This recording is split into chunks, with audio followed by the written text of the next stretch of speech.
Ya, baik pendengar, jumpa dengan saya Denny Pinontoan dalam podcast, dan kali ini saya akan menghadirkan pada pendengar sekalian yang menyimak podcast saya ini sebuah esai berjudul COVID-19. Saling bersalaman untuk sekarang ini dianjurkan baiknya tidak dilakukan dulu, apalagi cipika-cipiki. Dulu, larangan bersalaman antar orang-orang tertentu, terutama karena alasan agama. Alasannya bersifat doktrinal, sesuatu yang tidak dapat diindra. Terkini, anjuran itu karena bahaya virus yang bernama corona. Itu juga karena sesuatu yang tidak dapat diindra dengan mata telanjang. Kontak langsung berbahaya menyebarnya virus corona ini. Orang yang terinfeksi virus ini akan terkena jenis penyakit baru bernama COVID-19. Bermula di Wuhan, Cina, kini sudah menyebar ke kira-kira 104 negara. Atau bahkan yang paling terkini itu sudah menyebar ke semua negara yang ada di dunia ini. Ia lalu mendapat gelar sebagai pandemi global. Virus ini menyebar cepat. Satu orang diketahui dan ditetapkan positif, maka akan muncul dugaan untuk banyak orang. Seorang yang terinfeksi itu sebelum diketahui dan positif terkena virus, pasti ia pernah melakukan kontak dengan banyak orang. Manusia itu makhluk sosial. Dan selanjutnya demikian.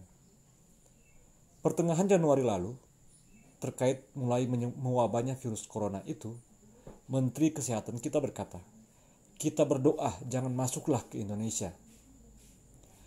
Lalu di Malaysia selama 3 hari, 28 Februari hingga 1 Maret, ada acara tablik akbar di Masjid Petaling. Sekira 10.000 orang hadir. Mereka dari 27 negara. Di Brunei seorang pria berusia 53 tahun menderita gejala COVID-19. 4 hari sebelumnya ia menghadiri tablik akbar itu. Maka ribuan orang yang hadir di acara itu diawasi. Mengawasi 10.000 orang bukan pekerjaan gampang. Manusia adalah makhluk beragama. Sejumlah tokoh politik, selebritis dan atlet dunia juga terkena virus ini. Lalu seorang diplomat Filipina di Perserikatan Bangsa-Bangsa atau PBB diumumkan sebagai orang pertama yang positif corona di lembaga internasional itu. Seorang teman menulis status di wall Facebooknya. Katanya dia batal keluar daerah untuk mengikuti suatu kegiatan. Pihak pengundang menunda atau membatalkan kegiatan itu karena wabah virus corona. Teman itu salah satu dari ratusan ribu atau mungkin jutaan orang yang tak dapat melakukan perjalanan lintas daerah dan negara karena pandemi ini. Seorang yang beragama A dari suku B memiliki ras C, mustahil tak akan berhubungan secara langsung dengan orang-orang yang beragama D, E, atau F, yang bersuku G, H, dan ras I, dan seterusnya. Langsung atau tidak langsung, saling kontak antara yang berbeda niscaya terjadi. Cuma saja sebelum semua terjadi, identitas dibuat mengeras demikian rupa. Seolah dunia hanya milik sendiri, satu kaum dan satu agama saja. Virus menyebar melampaui apa yang diklaim oleh manusia. Kata para virolog, virus sebetulnya nanti eksis setelah ia menempel pada organisme hidup. Nah, karena organisme hidup itu, misalnya manusia adalah makhluk sosial, ekonomi juga makhluk politik, maka ia kemudian juga menyerang sistem jaringan sosial, politik, ekonomi negara, dan dunia. Kehidupan sesungguhnya adalah satu jaringan kompleks. Satu jaringan rusak, putus maka kacaulah organisme global ini. Oma saya sering menyebut suatu ungkapan yang mungkin menunjuk ke hakikat itu.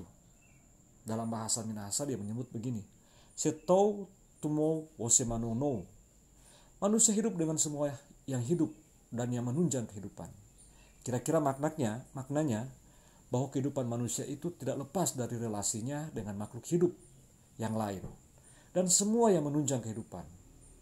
Kehidupan adalah suatu struktur yang saling menopang. Siapa dan apalagi yang tidak bermasalah dengan wabah virus corona ini? Manusia sebagai individu, keluarga, dan masyarakat kena dampak. Sistem-sistem yang dibuat oleh manusia kena dampak. Sistem negara, sistem ekonomi, sistem transportasi, dan lain sebagainya. Juga termasuk di dalamnya sistem agama. Praktik beragama yang mementaskan simbol-simbol yang sebelumnya hampir mengganti iman didekonstruksi. Orang-orang yang berkumpul berdoa menyembah Sang Khalik tak bebas dari virus. Maka Tuhan tidak terutama hadir dalam tindakan-tindakan simbolik. Situasi kini mungkin sedang mengingatkan orang-orang beragama bahwa Tuhan justru hadir dalam diri yang terisolasi ketika kehidupan dan kematian itu hanya dibatasi oleh tirai putih. Tuhan hadir dalam kemurnian hati dan kepasrahan mendalam. Dan kesadaran yang benar bahwa tubuh ini begitu rapuh. Demikian dengan bumi, tempat manusia dan makhluk lain berdiam. Akhirnya sejak kira-kira 2 milenium sejak manusia menemukan pengetahuan ilmiah, lalu ia berkembang menjadi teknologi, sistem negara, ekonomi, dan oleh sejenis virus mengingatkan lagi tentang kerapuhan itu. Sayang selama ini, kerapuhan itu justru selalu berusaha diatasi dengan menciptakan pengetahuan teknologi dan sistem untuk saling menguasai. Master Cheng Yen, pendiri Buddha Suci yang berpusat di Taiwan, menyebut masalah-masalah global yang sementara kita hadapi disebabkan oleh karma kolektif. Dalam istilah lain mungkin yang dia maksud adalah dosa-dosa kolektif, dosa-dosa peradaban.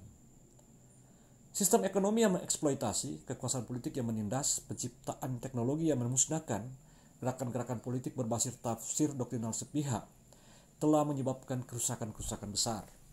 Semua orang saling menuding. Tidak ada yang mau jujur dan mengaku dosa. Lalu, baru setelah virus corona menjadi pandemi global, kini manusia baru sadar betapa pentingnya solidaritas, hidup saling berbagi, pentingnya etika bersama, dan betapa agama, keyakinan, dan ideologi apapun tidak mesti menciptakan saling permusuhan. Sebab setelah beberapa milenium masing-masing orang hidup berkelompok dalam batas-batas wilayahnya, ideologinya, dan klaim kebenaran agamanya, superioritas atas dasar kemajuan gender, orientasi seksual, saling bersaing merebut sumber daya alam, kira-kira baru sekarang ini semua kita sadar, sesungguhnya tidak ada yang paling hebat di dunia ini. Wabah virus corona membuat semua orang menjadi setara dalam kerapuhan ini. Ini pelajaran penting bahwa perlu ada komitmen global untuk mengatasi kerapuhan ini dengan saling bersolidaritas, saling berbagi, dan saling memberdayakan. Inilah etika dan kesadaran moral serta spiritualitas kolektif global yang dapat menyelamatkan kehidupan kita semua di bumi ini. Sekian.